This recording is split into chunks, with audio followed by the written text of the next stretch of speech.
দুর্যোগপূর্ণ আবহাওয়ায় বিমান বাংলাদেশ এয়ারলাইন্সের মালয়েশিয়াগামী একটি ফ্লাইট নির্ধারিত সময়ে ছেড়ে না যাওয়ায় বিক্ষোভ করেছে যাত্রীরা। সোমবার রাত ৮টায় হজরত শাহজালাল আন্তর্জাতিক বিমানবন্দর থেকে বিমানের একটি ফ্লাইট মালয়েশিয়ার উদ্দেশ্যে ছেড়ে যাবার কথা ছিল।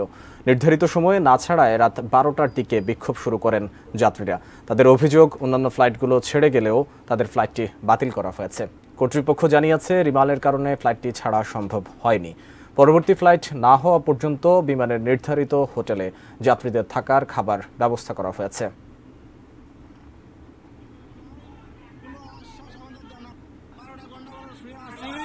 খালি ঝড়ের কথা বলে আমাদের খালি খালি পিছাই দিতেছে, ঝড়ের কথা বলে খালি পিছাই দিতেছে, বুঝছেন?